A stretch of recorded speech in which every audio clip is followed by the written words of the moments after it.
আজকের গল্পটা শোনার পরে আমার নিজের ধৈর্য নাই যে আমি মানে কালকে ভিডিওটা বানাবো, বিকজ অনেক দিন পর আপনাদের জন্য হ্যাপিলি একটা সাকসেসফুল লাভ স্টোরি নিয়ে আসছি, যেটাতে অনেক কিছু শিখার আছে এবং অনেক কিছু বুঝার পর্যন্ত আছে। ছেলেটা এবং ছেলেটার চাচাতো বোন, তারা দুজন একে অপরকে ভালোবাসতো, আর তাদের সম্পর্কটা মানে চাচাতো বোনের বাড়িটা ছেলেটার বাড়ির থেকে পাশাপাশি ছিল, বেশি দূরে না, তো বাড়ির পাশে প্রেমী আপনি বলতে পারেন।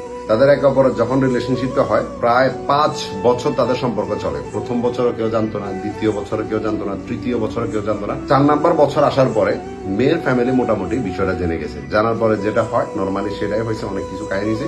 কিন্তু এর ভিতরে একবার না ছেলেটা অনেক বেশি অসুস্থ হয়ে পড়ে। আর অসুস্থতার বিষয়টা আমি আপনাকে এমন করে বুঝে, জাস্ট ছেলেটা তার যে নিজের আত্মীয় স্বজন বা নিজের বন্ধুরা, নিজের ফ্যামিলি মেম্বার কাউকেই চিনতেছিল না। আর ওই টাইমে 1.5 বছর কিন্তু মেয়েটার সাথে তার কোনো রকম কন্ট্যাক্ট বা যোগাযোগ পর্যন্ত নাই।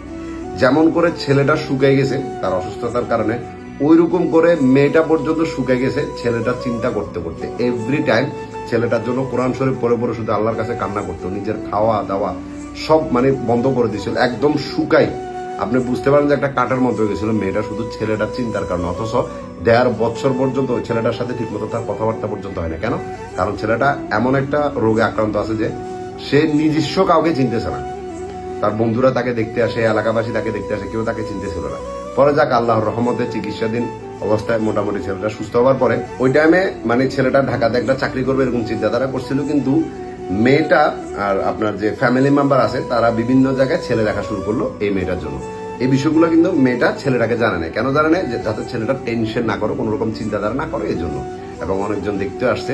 তো মেয়েটার একটাই ফোকাস ছিল যে সে এখন বিয়ে করবে না, সে পড়ালেখা করবে। আর এই কথাটা বলে বলে তার বিয়ে শাদীগুলো সে ভেঙে দিত।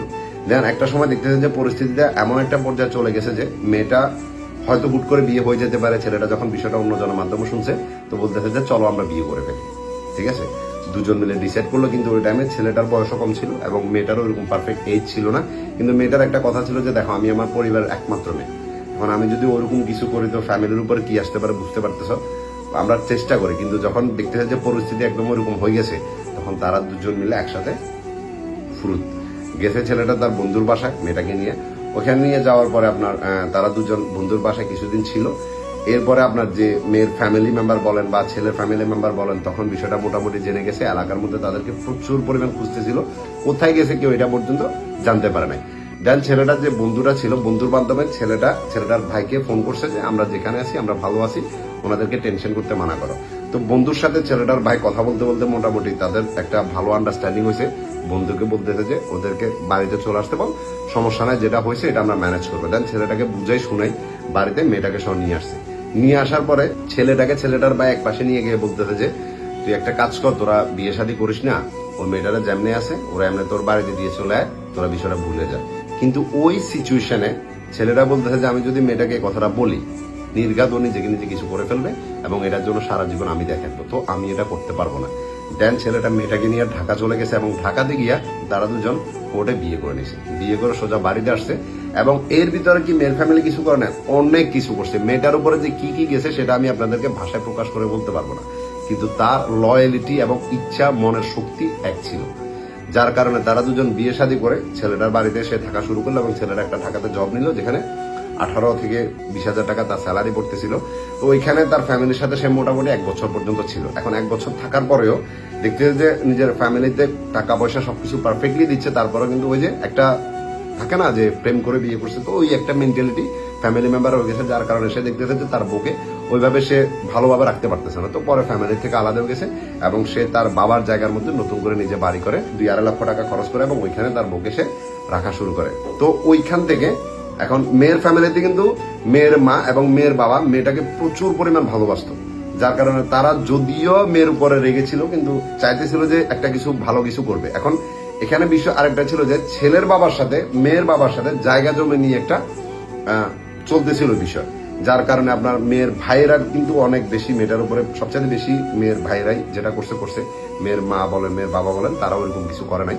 এবং আলহামদুলিল্লাহ তারা বিয়ে করছে আজকে অনেক বছর হয়ে গেছে, 6-7 বছরের কাছাকাছি হয়ে গেছে। তো তারা এখন ছেলেটা বলতেছে যে আমি এতটা হ্যাপি আছি, এতটা ভালো আছি, বা আমার উপরে যে মানুষগুলা সন্দেহ করছিল যে ওরা আমি ভালো রাখতে পারবো না, ওই বউটাকে আমি এখন রানীর মতো করে রাখছি।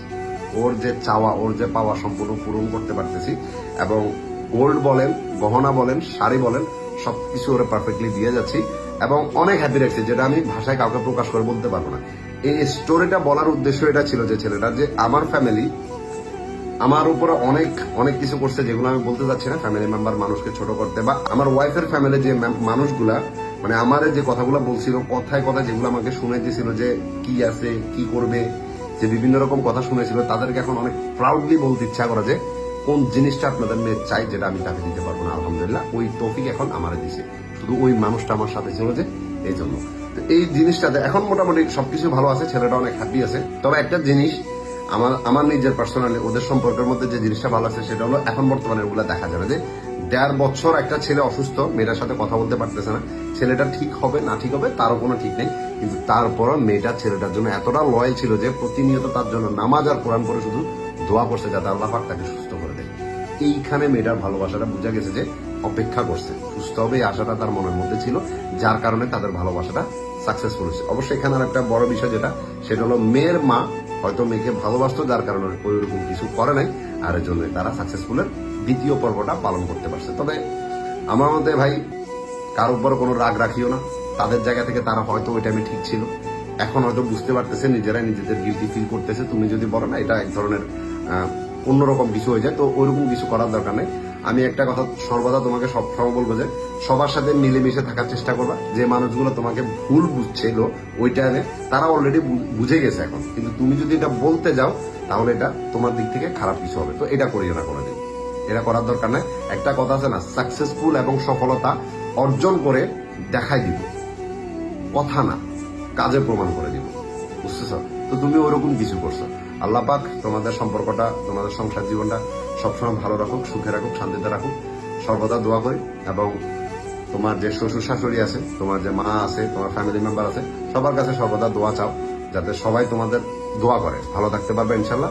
তবে কারো উপরে কখনো রাগ জিদ রাখিও না, ওনাদের জায়গা থেকে ওনারা ওই টাইমে ঠিক ছিল, এখন হয়তো ওনারা ওনাদের ভুলটা বুঝতে পারছে। বাস তোমাদের জন্য দোয়া করি, ভালো থাকবে।